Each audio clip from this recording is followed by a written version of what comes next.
Assalamualaikum warahmatullahi wabarakatuh. Apa kabar anak-anakku yang solih dan solihah? Bagaimana kabar kalian hari ini? Semoga kita semuanya selalu sehat dan dalam lindungan Allah Subhanahu wa Ta'ala. Sebelum kita mulai pembelajarannya, marilah kita berdoa terlebih dahulu. Bismillahirrahmanirrahim. Rabbi zidni ilma warzuqni fahma. Amin ya rabbal alamin.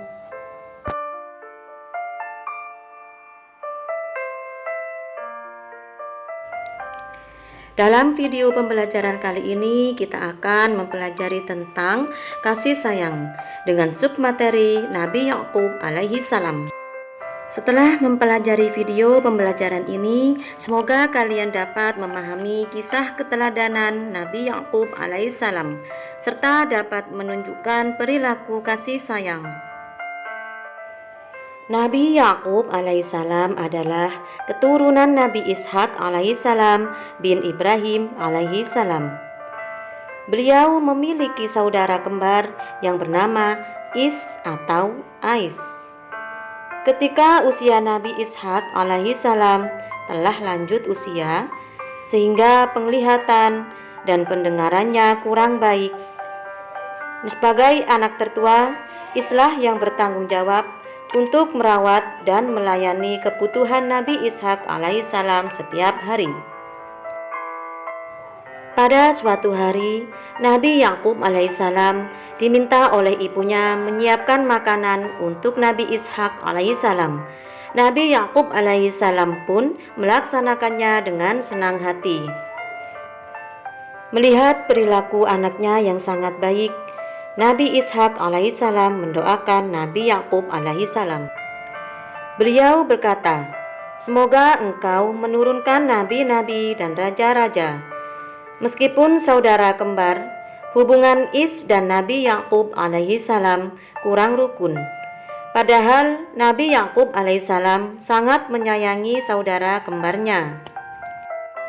Akan tetapi Is membenci Nabi Yakub alaihissalam karena ia merasa bahwa Nabi Yakub alaihissalam telah lancang menggantikan tugasnya menyiapkan makanan untuk ayahnya, dimanja dan dicintai oleh ibunya.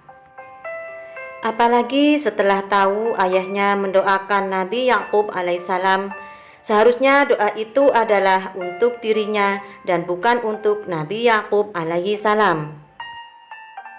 Selain itu, Is bahkan mengancam Nabi Yakub alaihi salam akan membunuhnya agar doa ayahnya tidak terwujud. Mengetahui hubungan Is dan Nabi Yakub alaihi salam tidak harmonis, Nabi Ishak alaihissalam sebagai ayah menyuruh Nabi Yakub alaihissalam untuk pergi berhijrah ke padang A'ram ke rumah pamannya. Nabi Yakub alaihissalam pun menuruti perintah ayahnya. Dengan perasaan kasih sayang kepada Is dan juga kepada orang tuanya, akhirnya Nabi Yakub alaihissalam meminta izin untuk meninggalkan rumahnya. Ia pun pergi secara bersembunyi-sembunyi pada malam hari. Paman Nabi Yakub alaihissalam merupakan seorang yang dermawan. Melihat perilakunya yang terpuji itu, Nabi Yakub alaihissalam pun menirunya dan beliau menjadi seorang yang dermawan. Pada suatu malam, Nabi Yakub alaihissalam bermimpi bertemu dengan Allah Subhanahu wa Ta'ala yang mengatakan bahwa kelak ia akan mendapatkan keturunan yang solih dan bumi ini akan menjadi miliknya dan keturunannya. Nabi Yakub alaihissalam diutus Allah Subhanahu wa Ta'ala untuk mengajak umatnya di daerah Kan'an untuk menyembah Allah Subhanahu wa Ta'ala dan memimpin umatnya ke jalan yang benar. Melihat perilaku terpuji Nabi Yakub alaihissalam, pamannya pun menikahkan Nabi Yakub alaihissalam dengan putrinya. Nabi Yakub alaihissalam terkenal sangat sayang kepada umatnya, keluarganya, dan anak-anaknya. Karena sikap kasih sayang itulah Allah Subhanahu wa Ta'ala selalu memberikan perlindungan kepada Nabi Yakub alaihissalam dari perbuatan jahat musuh-musuhnya. Selain dengan putri pamannya, Nabi Yakub alaihissalam pun menikah dengan wanita lainnya.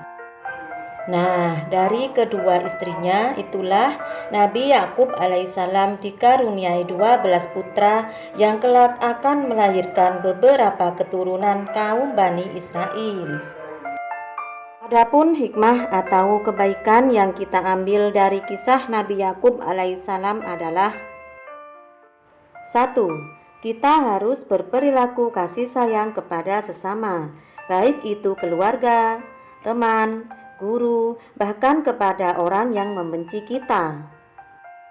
Walaupun seseorang itu membenci kita, akan tetapi kita harus tetap menunjukkan perilaku kasih sayang. Kemudian yang kedua, kita akan senantiasa menuruti nasihat yang baik. Meskipun nasihat itu berat, akan tetapi jika demi kebaikan kita harus tetap berusaha melaksanakannya. Kemudian yang ketiga, rela berkorban demi kebaikan. Sebagaimana Nabi Yakub alaihissalam yang meninggalkan keluarganya demi kasih sayang kepada kakaknya dan orang tuanya. Oleh karena itu, untuk menghindari konflik dengan saudaranya, maka Nabi Yakub alaihissalam meninggalkan rumah dan berhijrah ke daerah Padang Aram. Selanjutnya adalah kita harus meneladani perilaku-perilaku baik sebagaimana Nabi Yakub alaihissalam meneladani pamannya yang bersikap dermawan, sehingga dirinya pun menjadi dermawan. Anak-anak, demikian pembelajaran pada hari ini. Semoga bermanfaat. Ustazah akhiri. Wassalamualaikum warahmatullahi wabarakatuh.